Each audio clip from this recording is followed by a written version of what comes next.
Good morning, lovely people. Maria Leslie here. I would love to address fear in today's meaningful mindset because fear is a topic that I see being talked about and hanging around in a lot of widow groups and also in our group. And I always make a distinction between widow groups and grief groups and our group because I feel that we are dealing with our world of grief, with our world of loss, very differently to most other grief groups and widowhood groups that I know. But this is not the point of this live that I'm doing this morning. I really want to address fear. There is a certain amount of fear floating around that is absolutely normal, and that's why I want to address it. And I want to address how I am dealing with it, and that also for me, that fear is real. I want to take a couple of examples where I faced my fear and how I dealt with it and what happened thereafter, just to ease you into this topic, and then maybe address something a little bit more intense towards the end of this talk. So I, just before I went live, really sat with this and thought, what is one of the most intense fears I had ever felt in my life? And I went through a couple of examples actually, and also how I overcame it, how I dealt with the topic of fear. Yet one really stood out that isn't like going back all the way to childhood. It is actually going back to my kids' very, very early days. And I remember when we brought Flynn home from hospital, my firstborn, and he was only a couple of months old maybe. And I remember putting him down on to change his nappies actually. And by the motion of putting him down, something must have come up in his throat, and he went like, and he stopped breathing. And I could see his eyes, and I could see that he stopped breathing. And as you can imagine, I panicked. And luckily Rob was at home, and I screamed help. And he was downstairs in the bathroom, and as you can imagine, he came bolting up the stairs, and he took Flynn, and by the time he was up, he was breathing again. There was no delay or anything, but I was in such panic. I was so frozen by fear that my baby had stopped breathing and I didn't know what to do. I fell apart. I was in tears and I was in absolute shock, and the fear, the panic sat in my heart, in my bones for quite some time after that. And Rob said to me, if that ever happens again, you just gently blow in his face. And I'm like, what? He said, you just go, you just blow in his face, and he starts breathing again. And probably by me yelling help, that was enough to set him off breathing again. I didn't know that. It was a little fact that Rob knew that I didn't. And I said, how on earth do you know these things? And he said, I don't know. I just knew that when a baby stops breathing, you blow in their face, and the first instinct is that they catch a breath. I don't know why. I don't know how it works. I'm not a doctor, but I remember it happened once or twice after that, and I just blew in his face, and he started breathing again. It is really interesting. I didn't know what had caused it, the motion of laying him down that might have brought something up in his throat or whatever. And for it to happen again once or twice after that, I felt so much calmer for the fact that I knew what to do with it. And not just that, but that it worked. That was the number one thing, not just knowing in theory what I could do, but that it worked. That to me is important to mention because I was in an absolute state of panic. And when we're in a state of panic, then it's really difficult to address fear in a manner that we know what to do with it, that we know how to overcome it and how to deal with the fear. The fear is real, and how we address it makes a huge difference in terms of how we go through life and the quality of life that we have. I also want to think back of another sort of birth that I had in my life, and that is when it comes to this movement. I remember the fear I felt when I first opened the doors to Loving Life After Loss, and my biggest fear actually pointed towards What if there are people coming into the group whose loss I cannot relate to, whose loss I haven't lived? I have lost my dad, I have lost my husband, and I knew how differently I dealt with both losses in my life. And when my dad passed, I was completely falling apart. I had no tools to cope with losing my dad at such an early age when I was 20. And I remember that the first year was really, really intense for me. I felt so lost. I didn't know what to do with myself, how to work through the pain. I absolutely fell into a space of poor me, and I'm the only one this happens to, and nobody understands me. And when Rob died, I was dealing with our loss very, very differently. Not only because I chose to step up and be fully functioning and present as much as I possibly could for our boys, but also because I had 7+ years of mindset coaching and training and practicing under my belt. And I had tools that I could use that helped me through the most intense times. And even though it is so different to teach and talk about tools like that in theory compared to when it actually happened to you, compared to when you're actually feeling the intense pain, the intense loss within yourself, and more importantly, within my boys. Because it is one thing to deal with my own loss and to deal with my own emotions, and the other thing to be there as a mom and feel your kids' pain and not knowing what to do about it. All I could do was hold space for them, and that I did like a trooper, I can promise you that. And then when it came to opening the doors to loving life after loss, I had all these tools, all these things I did to not only cope with losing Rob, but actually walk through it in a really positive manner, in a really positive mindset. Something within me had shifted, something within me had showed me a path that I felt was so much more than just my path. I knew that I wanted to share that with as many people as possible, how I got through the depth of losing my husband, of losing the boy's dad, how I got through the depth of the emotions and the fears that certainly came with it. My biggest fear was actually parents coming into the group who had lost one or more of their children, and the fear was that I wouldn't be able to help them because I had never lived through it. And then along came, I'm allowed to mention that now, Terry, who's now our beautiful moderator. And I remember the first talks that we had, we were on the phone, and there were tears and there was silence and there were a lot of emotions shared.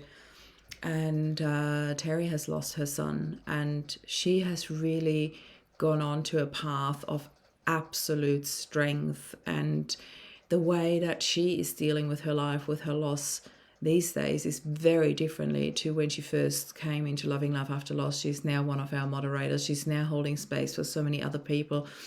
Her life has certainly turned around. Does that mean that she doesn't really hit those bumps in the road anymore, and that she's always happy and always on the upside? No, she has her moments, and so do I, and so do a lot of other people. It is the overall, how do I address life, and who do I turn to when I feel that I'm in the depth of my emotions, and how do I deal with them? How do I hold space for these emotions? These are all the things that we learn, not just here in our movement, but in the programs that I run, in the healing journeys that I offer, at the retreat that I offer. I just had 2 amazing VIP days with 2 of my clients, and it is just incredible for me to watch them walk in and to watch them walk out. There's such a difference in energy. There's such a difference in outlook in life. There is hope. There is knowing what to turn to, how to walk the next couple of steps. And when I had the parents come in and watch them walk their next couple of steps and find hope in the teachings that I do, in the tools that I teach, in the gifts that I share, this gives me hope. And that taught me that no matter what fear comes my way, the way that I address those fears is by embracing them. by allowing those fears to be a guest and not a permanent resident in my house, if that makes sense. I invite them in to sit with them, to see what the lesson there is that they are teaching me, what they have in store for me. Sometimes there are the best signposts pointing you in a direction that you need to look at, or pointing you in a direction that you want to walk towards to.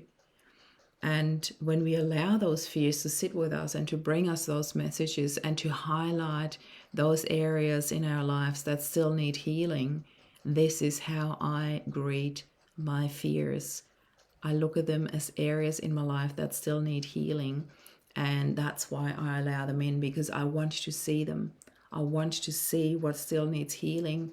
I want to look at it. I want to allow those fears to be a messenger, but not to move in. I don't want fear to live with me permanently.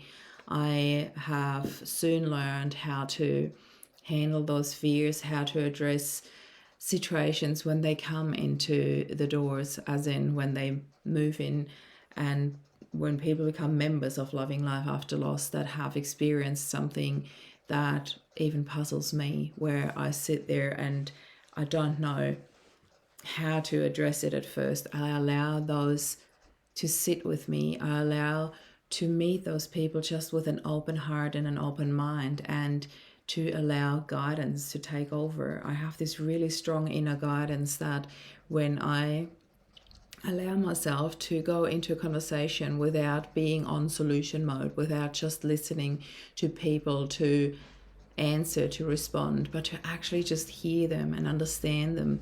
And then for my guidance, for my inner guidance, for my intuition to take over, to give me the right words, to give me the right direction.